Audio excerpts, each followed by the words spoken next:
Hi and welcome to another story, and today we have part 10 of Ned and the Chocolate Cheats by Mark Jarvis, continuing from chapter 19, Taxi Talk. This island is just beautiful, I declared as we got off the aeroplane. The tarmac of the runway at the bottom of the aeroplane steps felt very warm under my feet. The tropical air was sticky, so the wind was lovely as it wafted around us in a light breeze. Well, as we don't need to go through customs again and show our passports, I might just take off my fake moustache now. It feels uncomfortable again, complained my person, scratching at his stuck-on moustache. Of course, I said. Bohol is an island in the Philippines. We're in the same country as Manila. Keep your moustache on, though. We don't know that it's safe yet, and it's better if your face matches the photo in the passport you're using. Look, let's go through the airport terminal and use the MI5 credit card to get some money out. Then we can buy something to eat. I'm starving. And keep your moustache on, I advised. It makes you look very wise. You could do with that, I added, smiling as I teased him. Of course I am wise. So follow me, agreed Jeff, striding out towards the airport terminal with me loafing along behind. You can also find out how to go to the hotel that Gizmo has booked for us to stay in. We can ask if they heard of the Great Gabba. I stopped to wee against the wall before we went into the terminal. The toilet facilities for animals on board the flight had been a bit basic, so I had waited until we landed. The refreshing cool air of the air conditioning system greeted us as we entered the terminal building. It was a pleasant contrast to the tropical heat of outside. The quickest way to get to your hotel is to go by taxi, said the pleasant and smiley Dalmatian on the information desk. She paused a few of the large buttons on her computer keypad and announced that a taxi would be ready for us outside the front of the airport in about 20 minutes. She looked up at us again and asked, "Is there anything else I can do for you gentlemen today?" "No, thank you," Jeff said. "Oh, wait a minute, there is just one thing. We're trying to meet up with a friend of yours called Gabba. Have you heard of him?" The Dalmatian froze. Her smile dropped. There was an uncomfortable silence that lasted a few seconds. "You are friends with the Great Gabba," she said in a slow, shocked voice. "Oh."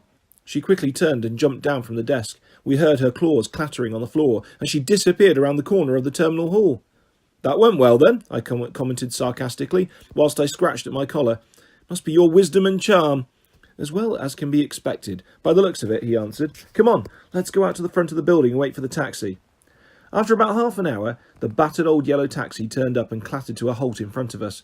"Sorry I'm a bit late," apologised the driver, but without much conviction. He did have a big smile, though. "I've just been across at the shopping mall over there." He gestured to a large white and grey building. It was across the road from the airport. The driver was a large middle-aged man. He was dressed very casually in a loose yellow t-shirt, jeans and flip-flops. He smelt of burgers, chips and other fast foods that taxi drivers have to eat when they're on the go all the time. "That's okay," I said, as we climbed into the baking temperature of the taxi. "We need you to take us to this address, please." Jeff showed the driver the address that he had just been getting up on his phone. "No problem, sirs," the driver said cheerfully. "It will take about 20 minutes. Even with the windows down, the temperature stayed the same in the taxi. The air was just blowing around more freely. "Do you find that you have lots of people from many places in your taxi?" Jeff asked conversationally. "I know lots of tourists visit your beautiful island." The driver was whistling a tuneless tune to himself as he drove. "Oh, yes, sirs," the driver answered, unnervingly turning his head to speak to us in the back seat, taking his eyes off the road. "Lots of people from many, many places. Lots of dogs, cats, all sorts." He chuckled, eventually turning his head so that his eyes were back on the road. "I'm laughing to myself as I'm thinking of a fare that I had in my taxi last night." "Oh, yes," I said. "Why, were they funny?" The driver turned around again to talk to us, seemingly unconcerned about any oncoming vehicles. "Oh, yes, sirs, very, very funny. It was a group of tarsiers from the Chocolate Hills area of the island." "Please excuse my ignorance, but I'm not sure what tarsiers are," I said. "Tarsiers," the driver explained, turning back to the road once more, just in time as a large lorry was coming towards us. "Tarsiers are bowlhole monkeys.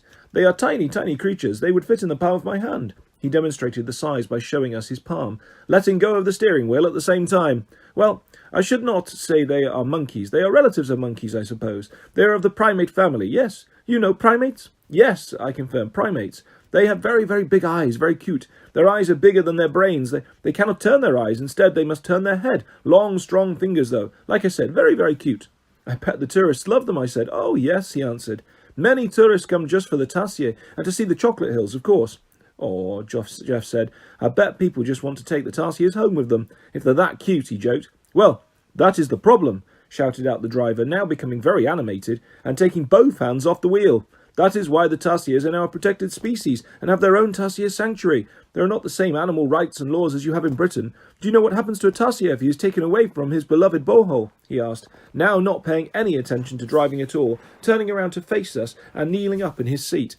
No, I said, feeling a little unsafe. Well, it is a terrible thing. He ends his own life. It is just too distressing for him. He cannot cope. He bangs his little head against something hard. Leaving us with that terrible thought, he turned back around in his seat and took control of the car once more. There was then a few minutes of silence in the car, which the driver filled by humming tunelessly to himself. Well, what happened to the Tarsiers in your taxi? Jeff asked, eager to change the mood. Oh, yes, they were funny little fellows. Yes, very, very funny. There was a little group of them, 5 or 6. They told me that they had got the bus down to the Mall from the Chocolate Hills earlier that evening, but they did not like the bright lights and loud music and now wanted to go home again. See, the Tarsier does not like being away from his home. Oh, I can't wait to meet one, I said. And the Chocolate Hills, why are they called that? The driver finished cleaning out his ear with his little finger and turned his head around once more. At this time of year, when it is nice and warm, he said, the grass that grows there is dry and turns brown, the colour of chocolate. The hills are this shape. He faced the front, but used both hands to demonstrate the little mound shapes of each hill, and they were all clustered together like this. Now he bumped his hands up and down repeatedly. They are said to look like the American chocolate, Hershey, you know, the one called Kisses, yes? He smiled at us again and turned back towards the road.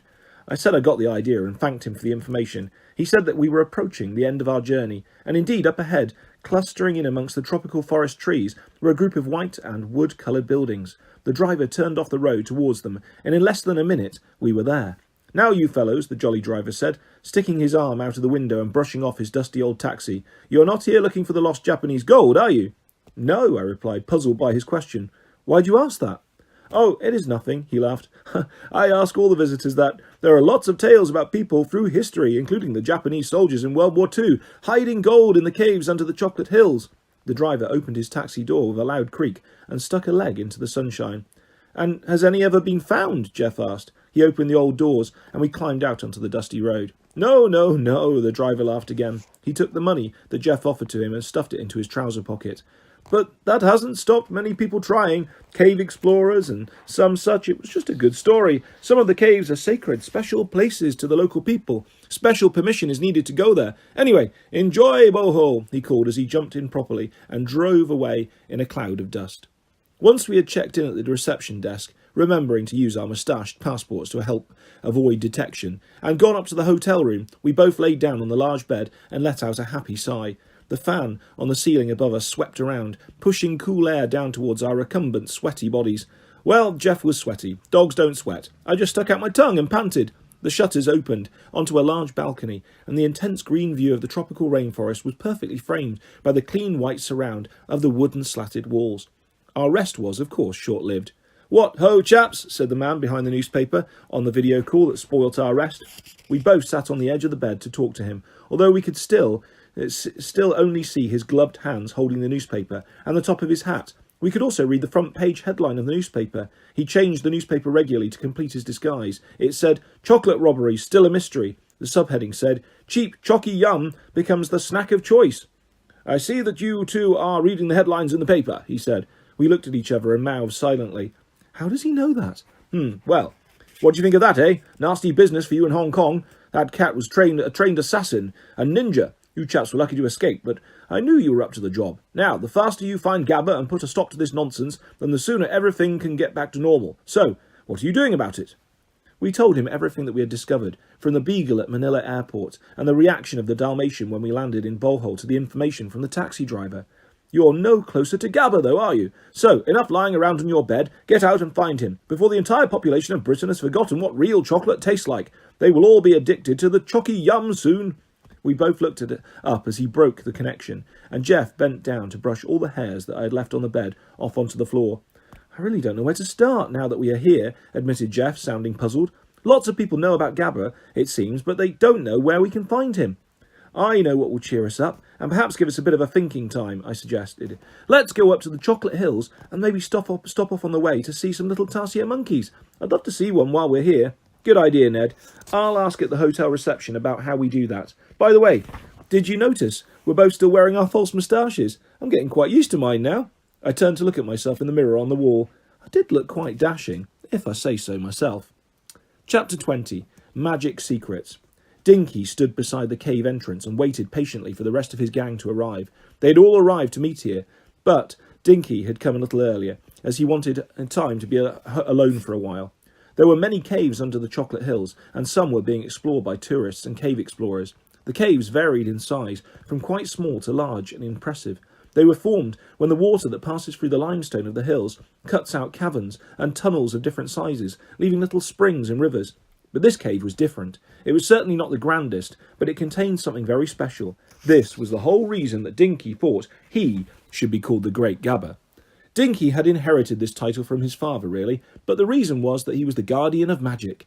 Hey, Great Gabber, am I the first here?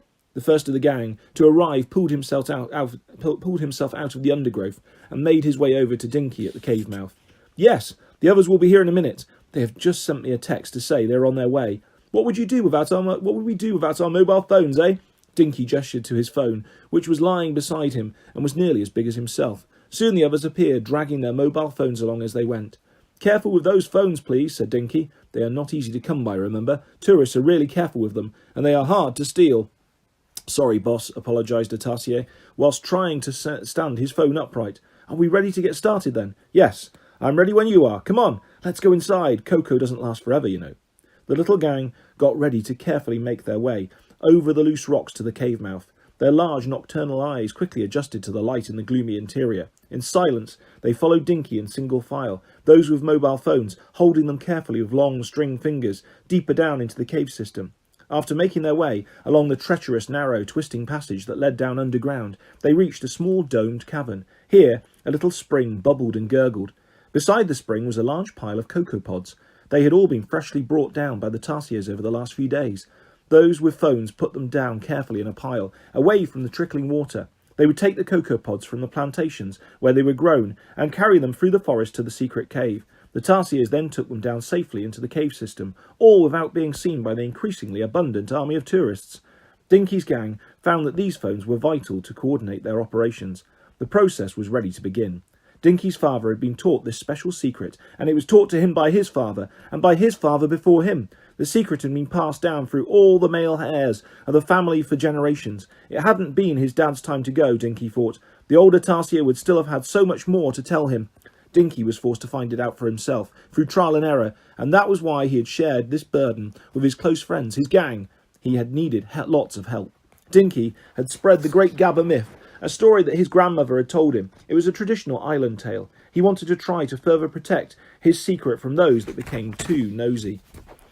If people believed that the powerful Great Gabber was behind any mysterious happenings, they might be scared away. The only trouble was that, unbeknown to Dinky, the myth and the rumours had now got completely out of control. Dinky felt like he needed some fresh air whilst he worked, but he also knew that there was a risk of seeing a tourist, as it wasn't dark yet.